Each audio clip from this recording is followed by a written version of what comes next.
Welcome back, everyone. It's a new week. Hope everyone's enjoyed this last week of Destiny 2 content and whatever other games you've been playing. I'm excited to see what the story is this week.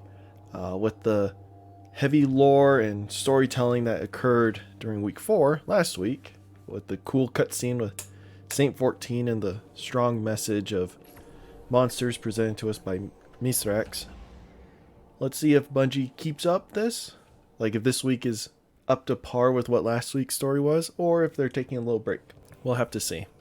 Alright, Mr. X, what you got for me?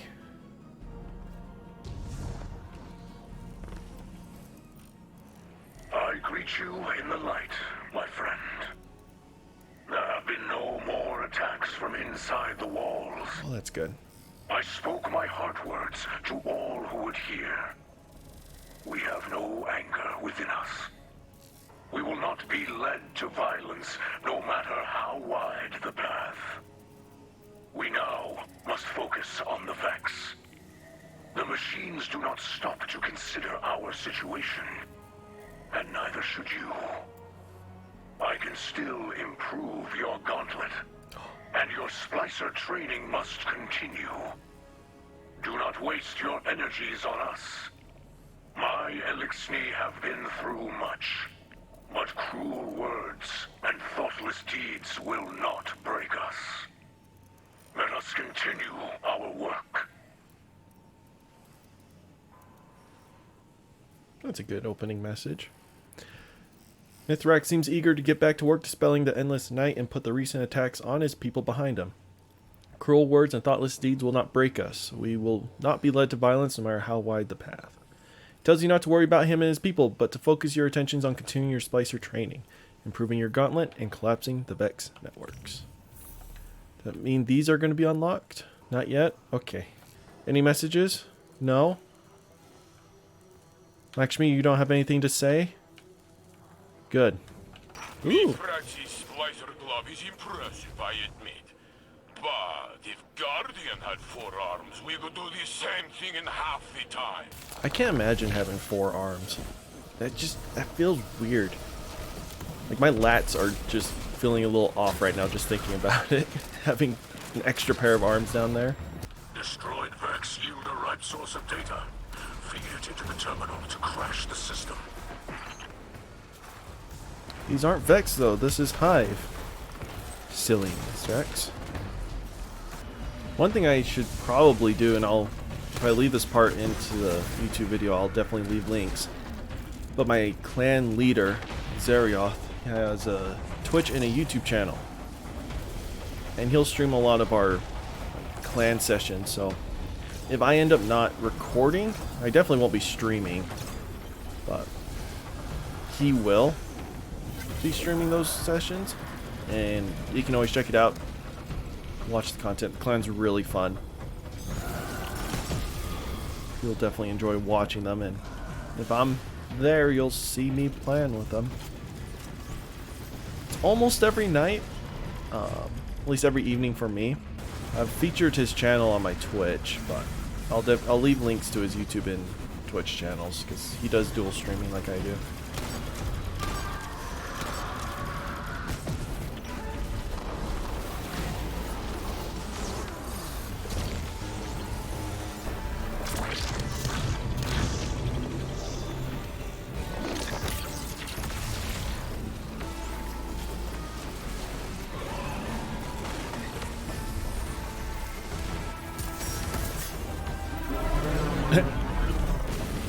He died before I could even get a shot off. Guardian.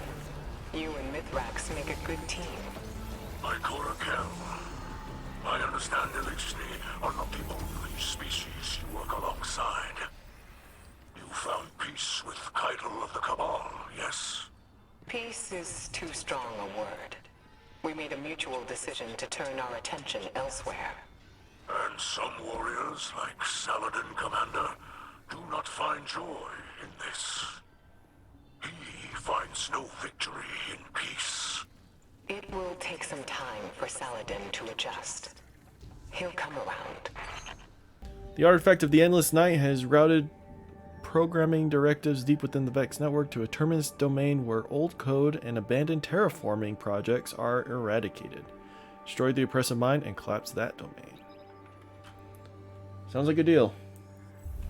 Let's see what this new expunge is like. Each trespass into this domain is easier for you than the last. I feel you moving through the Vex network as they do, as they are. You are no longer an invader. You are a part of the system. Oh, that's good. I hope that as you change this place, it is not also changing you. Do you think that giant wall of firewall will no longer come after me then, if I'm part of the system? Oh, wait.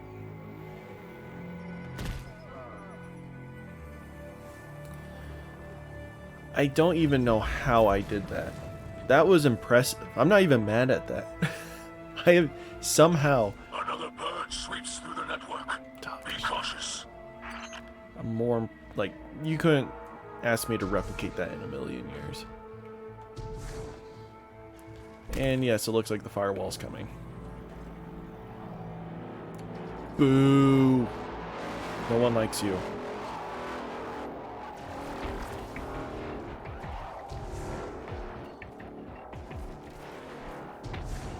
Uh-oh. Uh-oh. Too used to Titan jumping. Played a lot of Titan yesterday.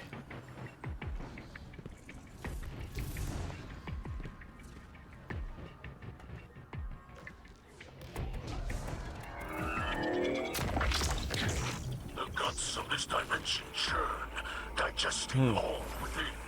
This entire place seeks your end. Oh, and the other places You didn't? find a defense against the forces of eradication and entropy at work here.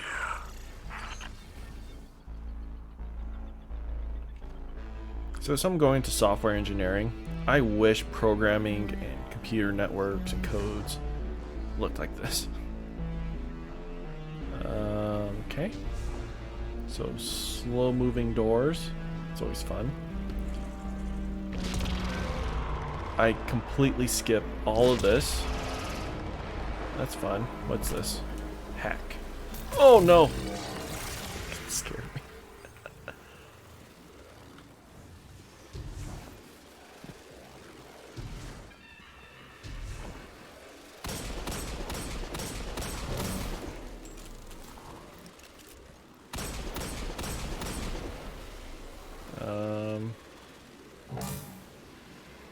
Where's the last one?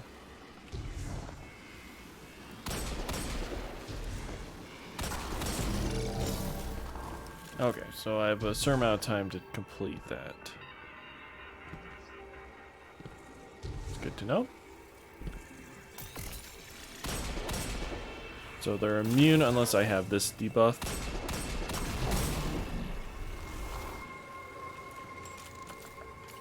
Holy crap, there's 5 in this area?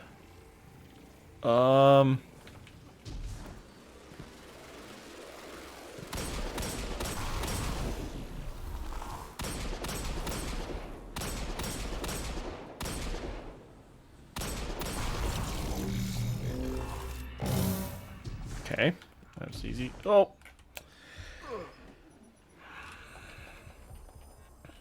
No one saw that. I will edit that out.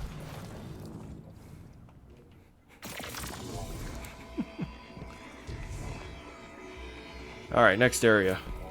How many do we got in here? Oh, we have enemies. Okay.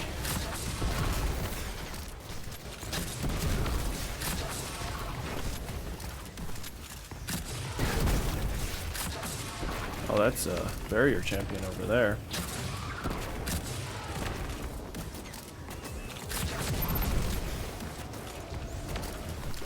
Hello. We will get rid of you. Perfect. So we can hack this now. And there is a second one somewhere. There you are.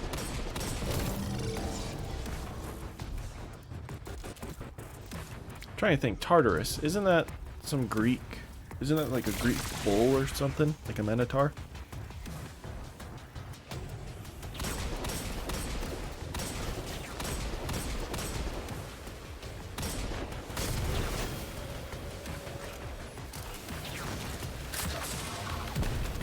don't know why my game seems to be a little glitchy. Son of a gun. Hold up. Gun, stay still. There we go. Ah. Alright, give me security access. That was it. Just the one.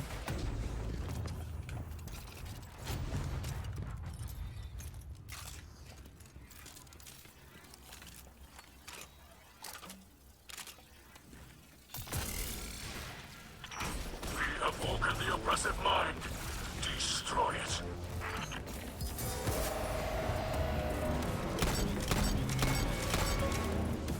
I'm sure he's gonna have some protective bubble crap. I'm always impressed by my grenade shots. Like, I miss in some of the most glorious ways possible. Yep, bye. Destroy you. Destroy you. Destroy you. Saw a Warmind cell. Boop. Boop. Oh, I destroyed one. I can shoot it from here. Sweet. Hello. Let me do this. Boop.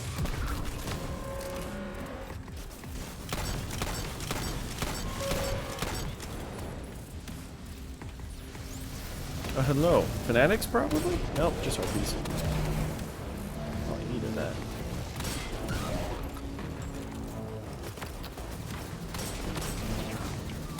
Okay.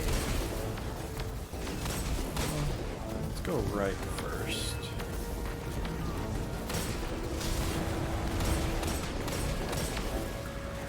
Hello, Wall of Death.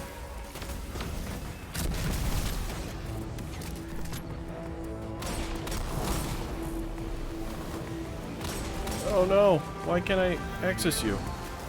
Ah, don't kill me. Okay. Oh, I probably have to kill the Minotaur that shields it. Ah, I see. Okay.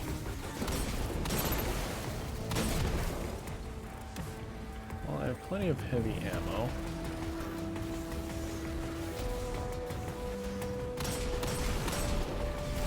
Oh no, he's there.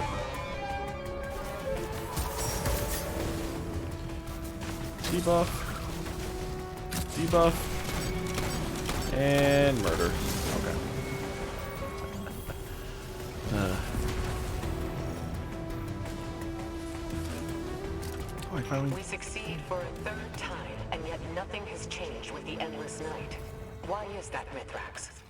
Each time the Guardian destroys a Vex mind in control of a domain, the remaining Vex carry the leftover burden. And how many of these minds do you think are left to share that burden? That is unclear. Then we should focus our efforts on finding the central Vex mind guiding them. Osiris, how is that coming along? Slowly. Lakshmi and Mithrax's splicers are diligently working with data the Guardian has recovered. But the Vex mind, at the source of the Endless Night, remains elusive. We need to move quickly. The simulation is draining the city's energy. I won't stand by and watch our lightless civilians continue to suffer. Ikora, I don't intend to let that happen. We will work harder. We will find a way. The light provides. Oh, I have to go speak to Saint. Why'd I have to speak to Saint?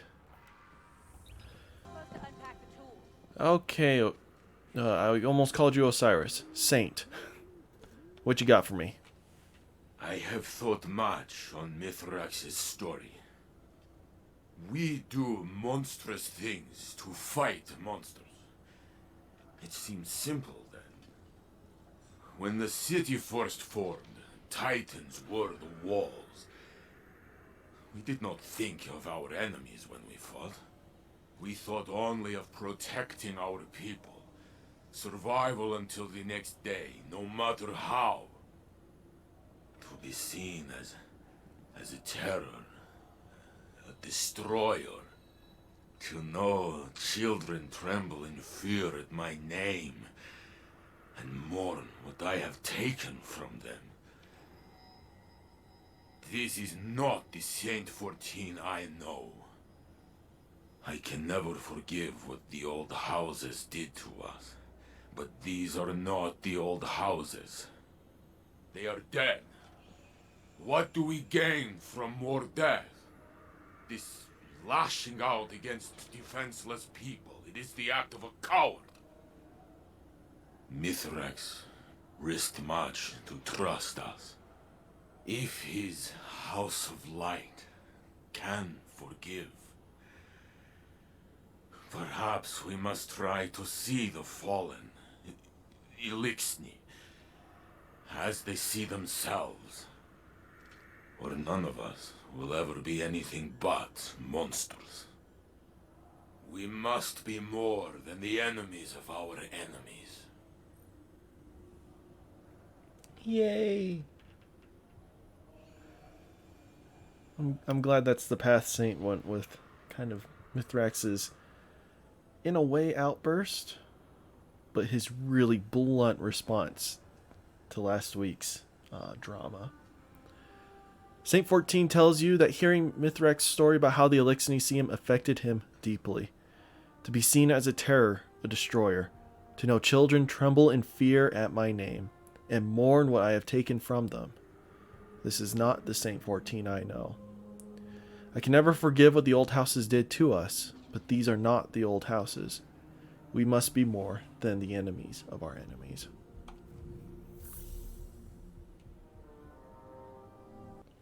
I'm glad Saint said something about everything that happened, because last week I was waiting for him to say something, but Saint was just kind of speechless. He had a week to think about it, and that's the conclusion he's come to, and I'm really happy with that. Because Saint is loved by the people of the city. And if Saint can forgive and support these fallen, this Elixni House of Light, that might be a good turning point for a good amount of people of the city.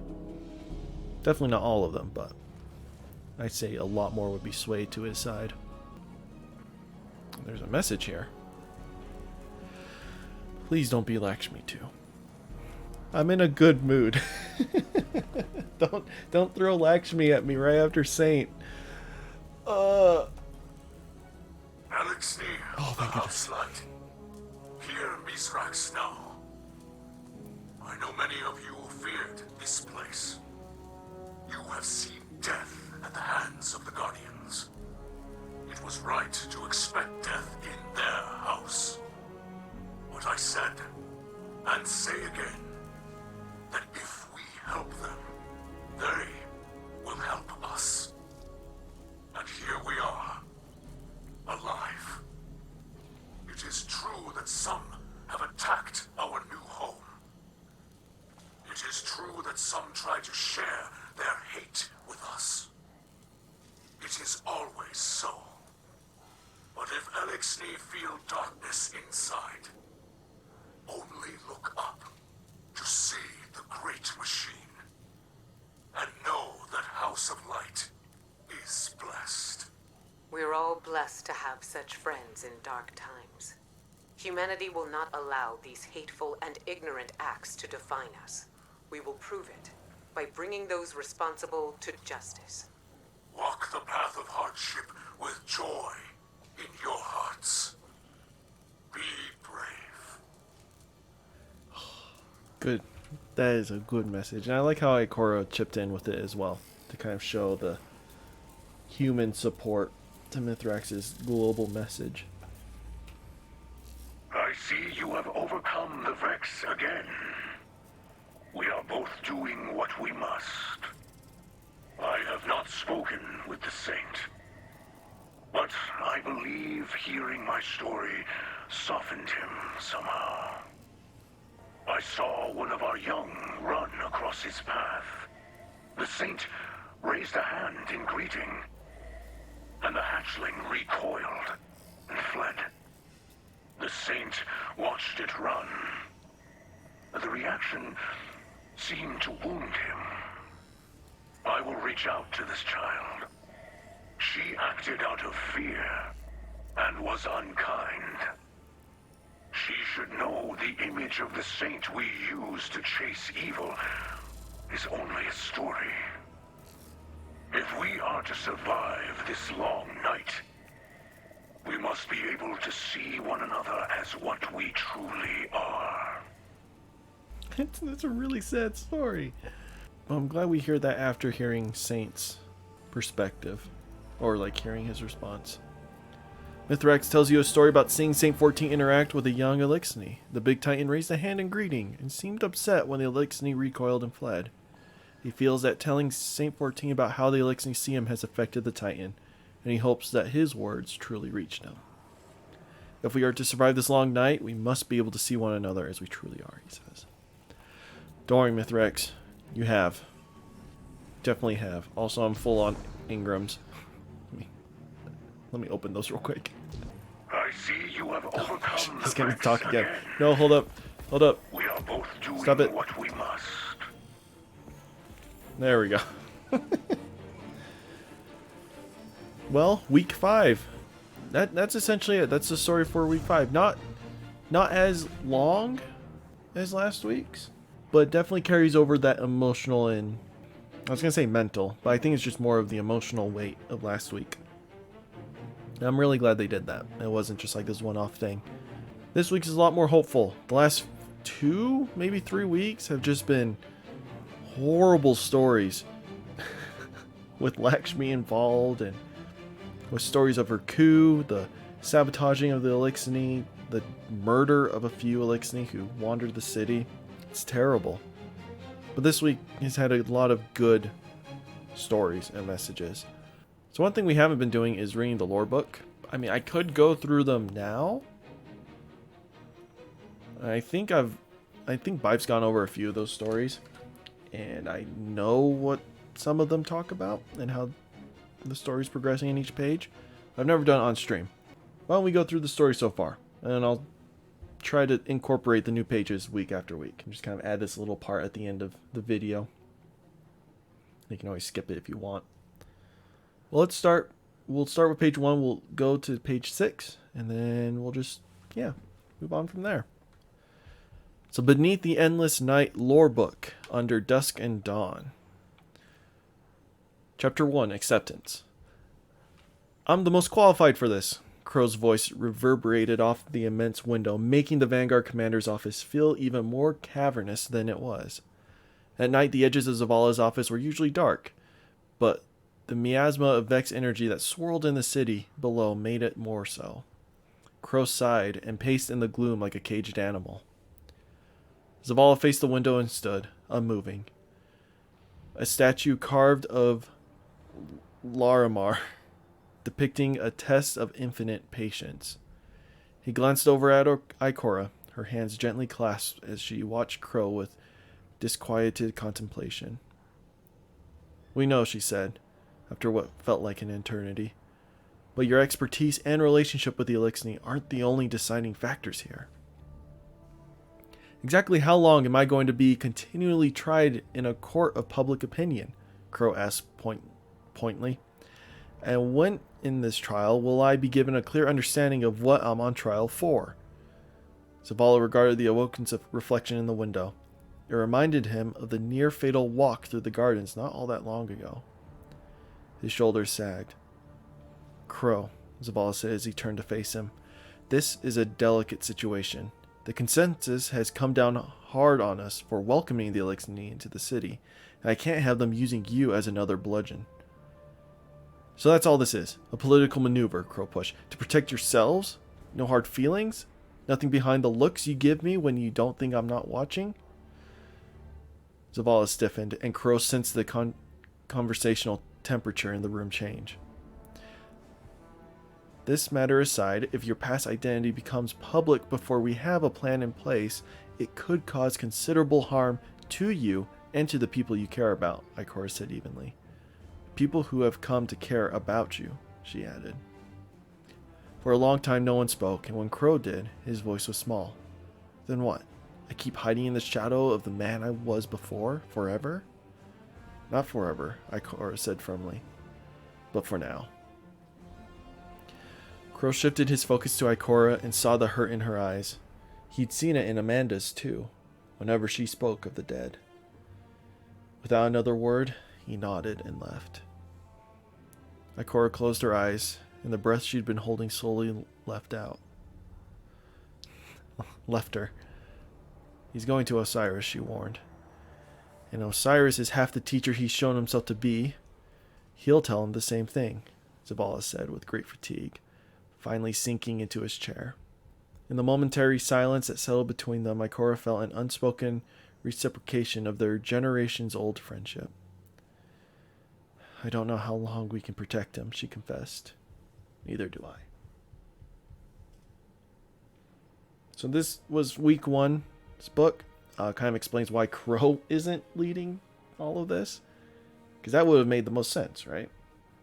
But even without reading this, I kind of understood why Crow was put on the sideline. And he even has like a voice announcement thing that he talks about kind of what happens here. So chapter 2, Fractures. Zavala stared at the terminal window until the words blurred together. He lowered his head and rubbed his eyes, trying to collect his thoughts. There were reports from hunters in the field, increased Vex activity across the system, coordinated attacks on Vanguard operations, anomalous disturbances within the city, all on top of Elixni and human confrontation within the city walls. A buzzing hum bloomed to life over Zavala's shoulder, followed by the gentle weight of a ghost that came to settle there. Is this the best use of your time? Tarj wondered aloud, which elicited a look from the corner of Zavala's eye. Tarj rarely spoke, but when he did, there was always purpose. I don't recall asking for your opinion, Zavala said as he tried to refocus. I don't recall giving one. Zavala turned this time to give Tarj another look. You two can't keep doing the work of 3 people, Tarj insisted. Talk to Anna again. Zavala leaned back in his chair. Tarj, there's no way I'm going to convince. An alert chimed in the command console to his right. Incoming call from Empress Keitel, Tarj said wearily.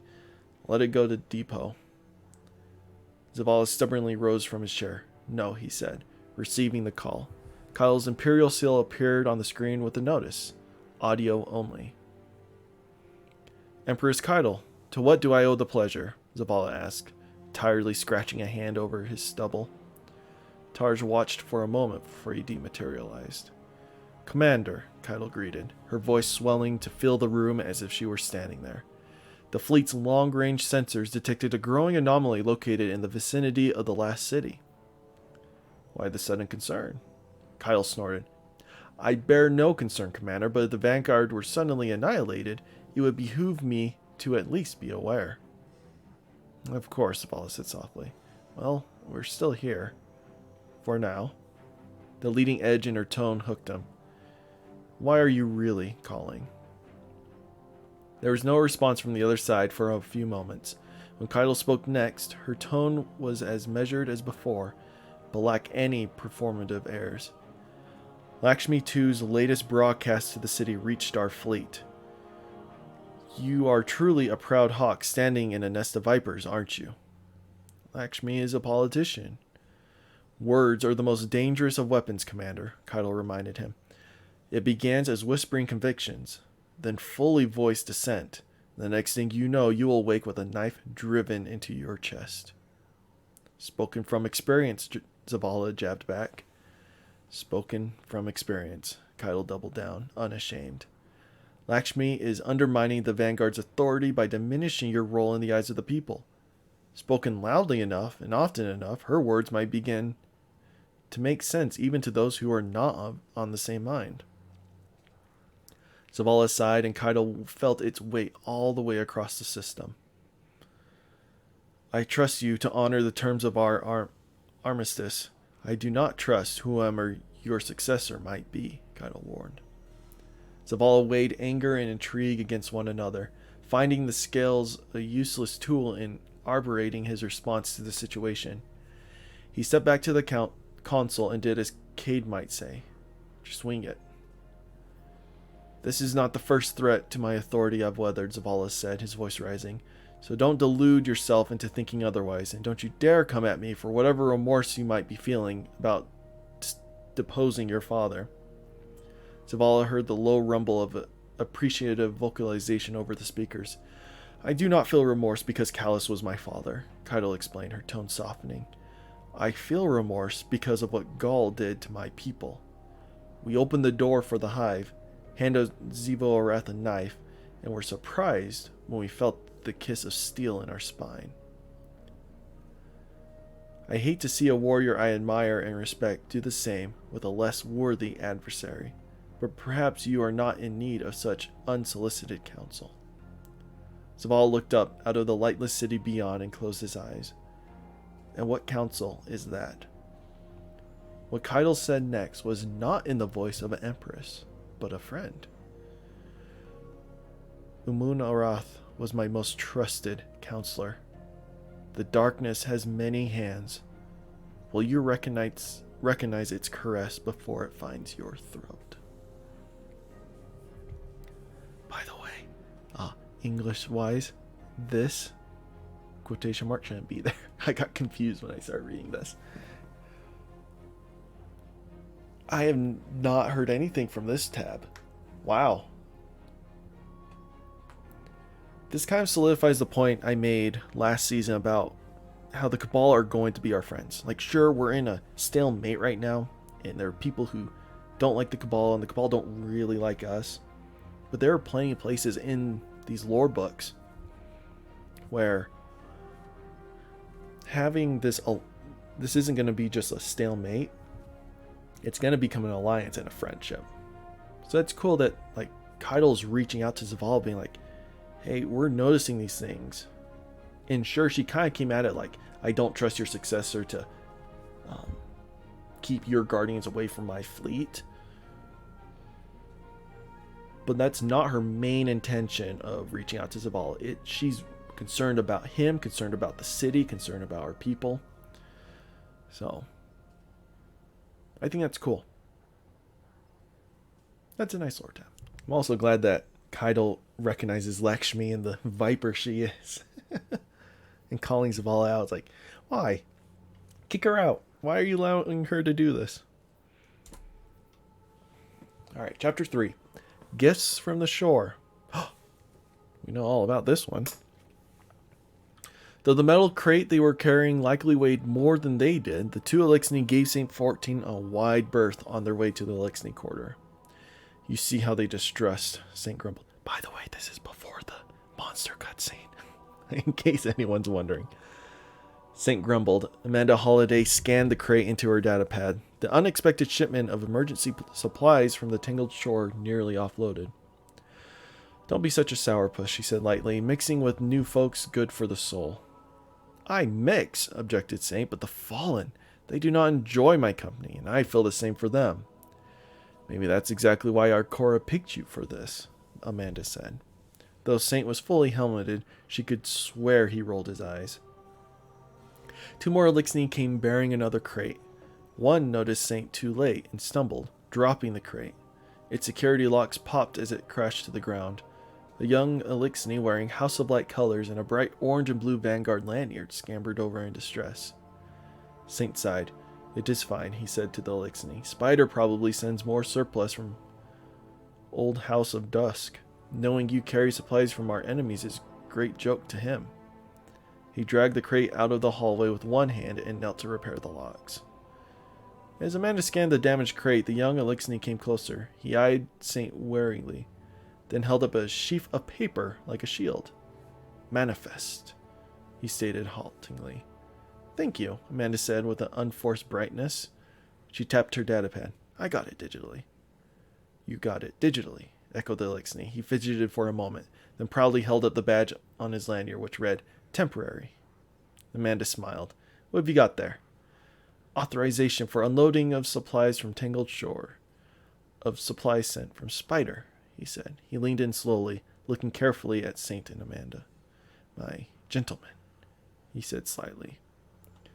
Amanda snorted so abruptly that Saint fumbled with the lock, crushing it in his hands. Saint looked up. Can you two not be quiet? Come on now, Amanda admonished Saint lightly. I do not hear you practicing your elixir with this fella doing his best to bridge the gap. Amanda turned back to the elixir. That ain't exactly right, but you speak our language pretty well, she said. Thank you, answered the elixir, clearly eager for conversation. Do all humans here serve spider kill? Serve spider? Amanda spat. Spider's nothing but a... And the 5 spirited words that followed were replete with hard consonants. Elixir froze, wary of her tone while not understanding her words. Amanda caught herself and took a breath.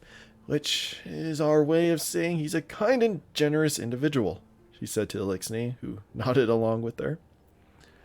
This lock has been ruined by distraction, Saint said as he rose to his feet. He removed the lid and looked inside, then lifted a loose coil of rubbery tubes.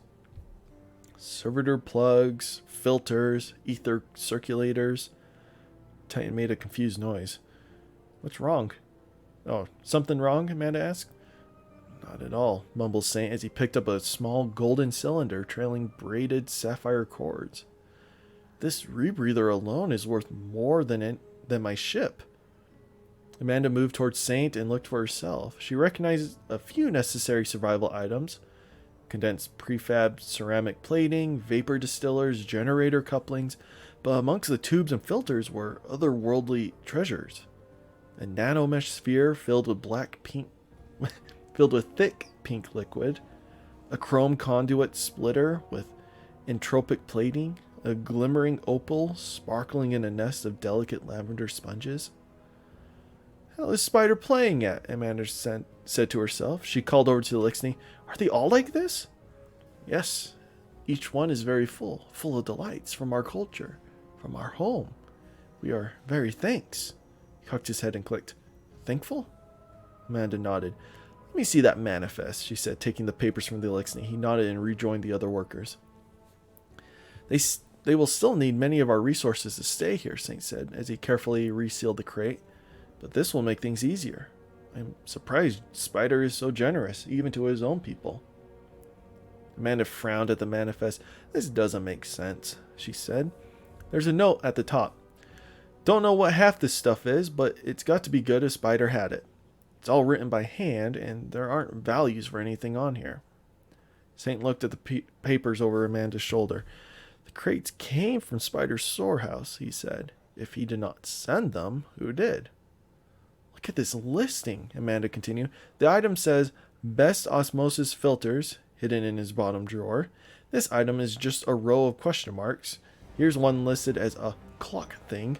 This line says, noisy cube, smells bad, but everybody likes it. And what's with this signature? Amanda squinted at the shape scrawled at the bottom of the form. It's a ship? She guessed, handing the paper to Saint. The Titan turned his head and looked at the drawing. Aha! He cried, slapping the paper with the back of his hand. Look, his bird. Amanda looked again at the uneven charcoal lines and could just make out a wobbly black bird. She let out a long breath and shook her head. Awful artist, she said. But I guess he's an alright guy. And suddenly, she was smiling. This is a long chapter. Bife made a beautiful video talking about the story of all of this. And essentially what happened was Crow raided Spider's storeyard. He stole from the Spider. And Bife compared him to Robin Hood. You know, the Spider, this rich and powerful king of this Kell over the tangled shore. And Crow being, used to be a nobody, now a guardian for the last city, went back knowing Spider had all these supplies and stole them all for House Light, who desperately needs them. Which not only helps the House of Light, but it will also help the people of the last city. Because these are less supplies we'd have to give them in terms of mechanical repairs and matter and tools and whatnot. Now I'm sure there's like food and ether and all that stuff as well, which, you know, that's less food we have to give to the Fallen. So it's cool. Yeah, I have read this one before, and it's a very good story. Chapter 4, Conspirators.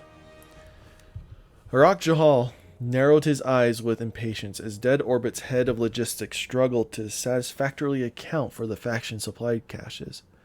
The pair had been wandering around the massive hangar for an hour while an enormous ship was being loaded in the background. Jalal had seen the celestial disappearances and the encroachment of the Black Fleet as clear signs that Dead Orbit's final exodus must soon begin. He had ordered a redoubling of departure preparations, but found the faction's rank and file struggling to keep pace. Jalal cut off his subordinate's bumbling presentation. This is insufficient. Earth will soon be behind us, and Dead Orbit will have to survive on the supplies that we provide. His mild tone and half-lidded gaze underscored the gravity of his words. Supplies that you are in charge of tracking. You do understand that, don't you? A furious blush spread across the administrator's face. He bowed his head and scuttled away as Jalal crooked his head in annoyance. Behind him, a raspy voice floated up from the maze of towering crates. Leaving us so soon, Jalal? He turned to find Lakshmi too and Executor Hideo. The future war cult leader stood formally, hands clasped before her, while the head of New Monarchy browsed the shipping crates with casual interest. This is an impressive collection. I had no idea Dead Orbit was so well funded.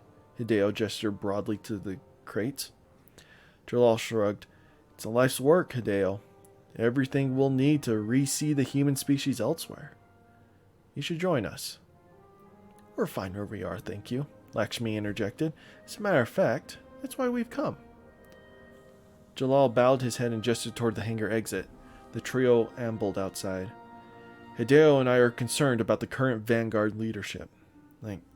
Lakshmi began carefully.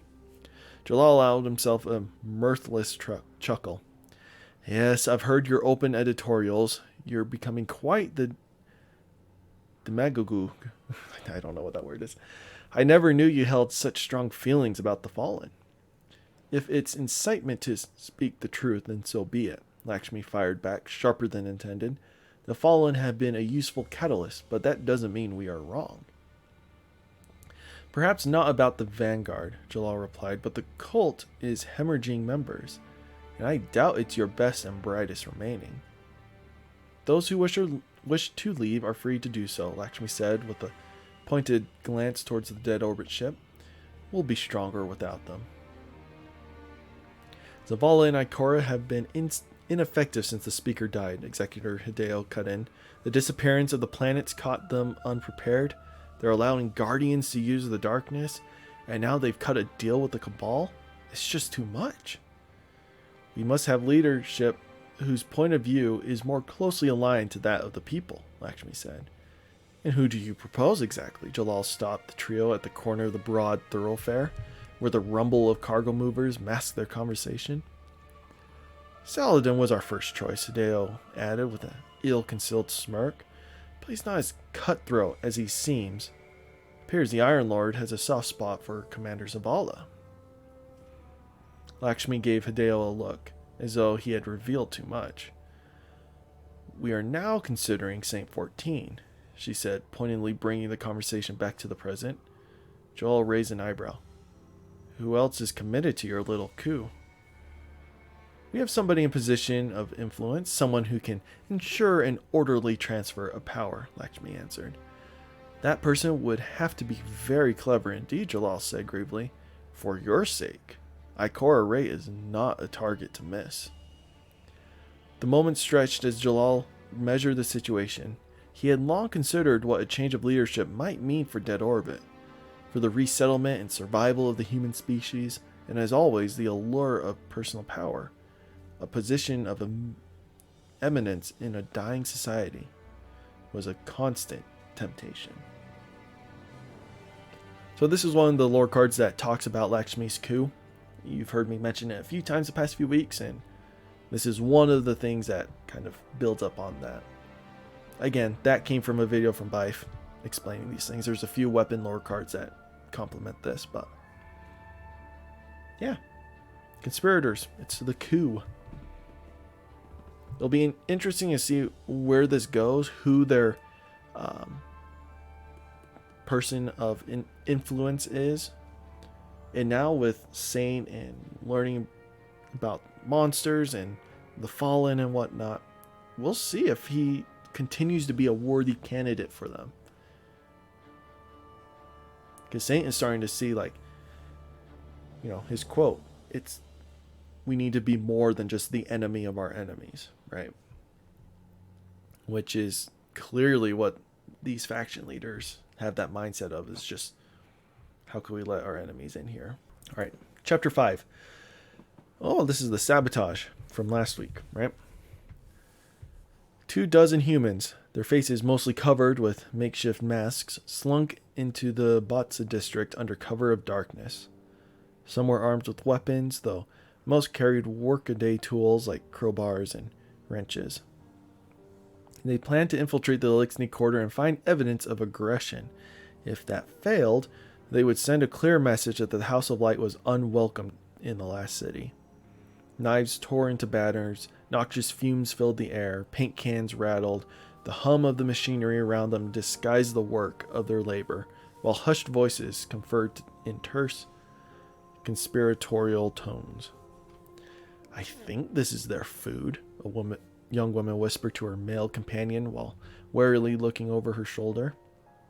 She didn't see anyone as they crouched by a large ether tank, but she imagined the Elixni crowded together in a nearby building. Did they even sleep? "Here, give me a hand with this," her companion said, pointing to what he guessed was a control panel. Together they pried the faceplate off, revealing a mess of whirring beneath. They shared a furtive glance and began pulling out wires by the fistful, hands shaky, their blood pounding in their ears. A low whistle like a bird call fluted through the night air. When they looked up, a hunter stood over them only a few paces away, his face shadowed by a cowl. He held his hand cannon at hip level, aimed straight at them. Their co-conspirators, drawn by the sound, gathered in their periphery, mentally calculating their chances. Not a single one liked the odds. Even those who came armed expected to fight the fallen. Not a guardian. The hunter called out in a half-whisper, "I don't want any trouble." The woman stood frozen as the young man beside her moved toward the hunter, his jaw set. "No," his companion hissed. "Are you crazy?" She grabbed his arm to hold him behind the ruined ether tank, but he wrenched free. The young man stepped slowly toward the hunter. "You're on the wrong side of this thing," he started. The hunter pulled back on his hand cannon's hammer with an audible click. "I don't think I am," he replied. Unwillingly to test the hunter's mettle, the young man called over his shoulder, "Let's go." The hunter narrowed his eyes. He watched as the young man slinked past him and spat at his feet. Something old and terrible rose up inside the hunter. It took all of his focus to steady his hand. The conspirators peeled away from their hiding places one by one, disappearing into the dark. Some hissed choice insults and dispersions at the hunter under their breath, though none dared to look at him.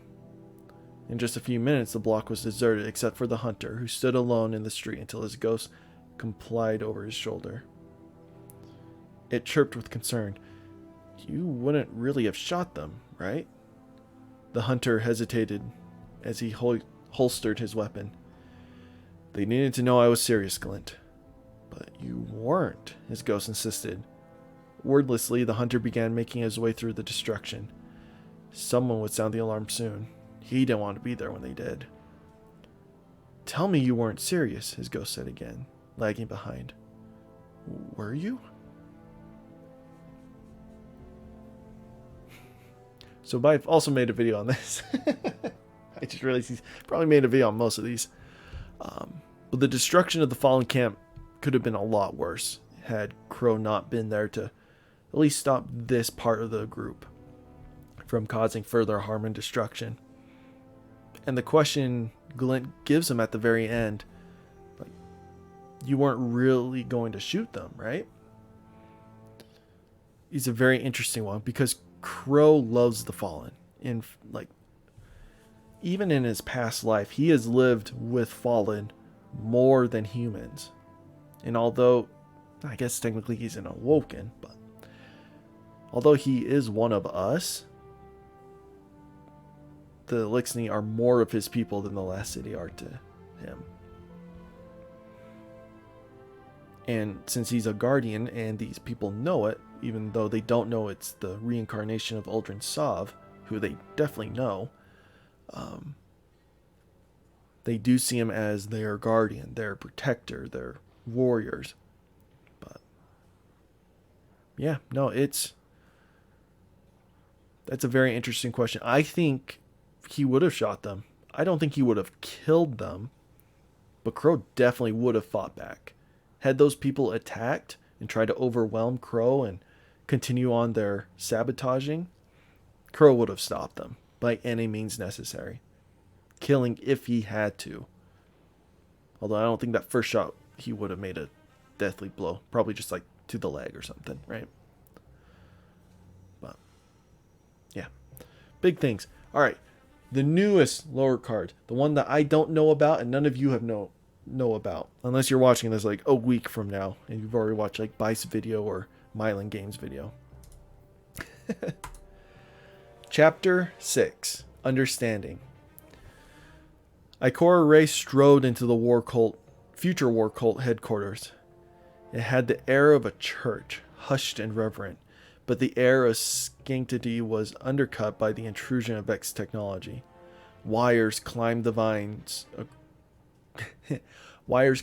like vines across the ceiling, and the air was filled with the faint smell of ozone. In the middle of the room, reclining on a seat reminiscent of both throne and operating table, was Lakshmi too. Her face was obscured by a helmet that connected to the mess of wiring above. Studious cultists shuffled about with their heads bowed, glancing suspiciously at Ikora. As the warlock advanced, a cultist held up a single finger, commanding both silence and patience. Ikora's eyes narrowed. The cultist whispered into a small microphone next to the device. Its subaudible hum had been inconspicuous, but once it powered down, the quiet felt overwhelming to Ikora. Lakshmi sat in response, presumably orienting herself in the current timeline. "Leave us," she said without opening her eyes. "We'll resume at 1425. Her subordinates filtered from the room, looking past Ikora as if she were invisible. Lakshmi finally opened her eyes and fixed them on the warlock. "I assume you're here to bargain?" "I'm not." Ikora's tone was calm and cold. "I'm here to issue a warning of my own." "Warn me?" Lakshmi laughed, her voice thin. "If you have any further incidents on account of your incitement, I will personally find a remote, icy moon to leave you on." Lakshmi tutted. "Only small minds classify prophecy as provocation." She stood up and smoothed her garments. "Certainly in the face of the unknown is the provenance of zealots." Ikora eyed the device. And the insane. This isn't a debate. And yet you are still here. Come, Ikora, you've not seen what I have." Lakshmi gestured to the device. "The Batsa district under assault for a second time. St. 14 pinned down by gunfire, and you." She trailed off, screaming for help over the comms. "How many of your prophecies have gone unfulfilled, Lakshmi?" Ikora snapped. "I wish you could hear yourself. How afraid you sound. All those years studying under Osiris, and you're still so naive," Lakshmi replied. Ikora's anger flared. She advanced on the cult leader. "Cut the BS or suffer the consequences. Understand?" Undaunted, Lakshmi's artificial eyes shone bright. "Understood." Ikora stepped back and let her anger pass out of her with a sigh. "Then we're done here." She turned on her heels and strode out. As she left, Ikora wondered whose prophecy she had just fulfilled, Lakshmi's or her own. Oof. This is what I was waiting for last week. All last week, I'm like, Ikora, I hope you put a bullet through Lakshmi's brain. Makes me happy that Ikora went to Lakshmi's personal, in her quarters or whatever, and just threatened her. Because it's true. It's like, Lakshmi's like, "You haven't seen what I've seen, but the problem with the device, and again, Bife goes into detail with this, is you see so many different timelines. There are so many possible things. The Vex complication of just their time travel type technology, right? They're seeing into the future, prediction machines, all this stuff. The Vex are so much better at it. And when a human sees into the future, they go insane. Our minds can't process all the possible futures and realities. The Vex engine isn't perfect. It has possibilities. It calculates the possibility of certain events happening, and then the past of those possibilities can branch down. And those are infinite amounts. It's like a spider webbing tree, or a fractal. I think that's the word for it, like a fractal. But since Lakshmi is a exo, her brain isn't quite the same as a human brain, and exos have Vex technology in them, which is why she is one of the few people in Future Oracle who can actually use the device. Why she's in a position of power. She's one of the few that can actually survive using the thing, so that she's their leader, she's their prophet. But only one prophecy has ever come true that Lakshmi has seen, and that's the Red War. That was the only thing that's worked. And she has seen millions of different prophecies and stuff, and that is the only one that's come to pass. And Bife goes into this more, but one of the futures Lakshmi sees is the Fallen fighting and the last city falling. But she also sees the Vanguard getting upturned, Lakshmi being put into the seat of power, her fighting off the Fallen, getting rid of them, being crowned a hero by the people, and just obtaining all this personal power.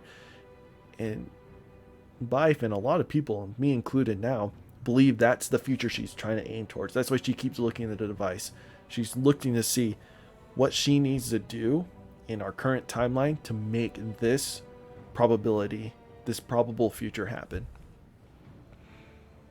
So, and then the question down here is perfect for Ikora, because she has studied with Osiris. She is not naive. That's why she wonders whose prophecy she had just fulfilled, Lakshmi's or her own.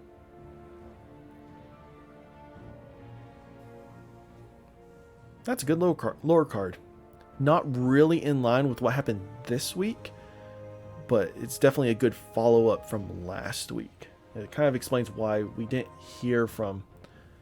Did we talk to Ikora? No, we didn't talk to Ikora this week. That's why we didn't hear from either of them this week. So, cool.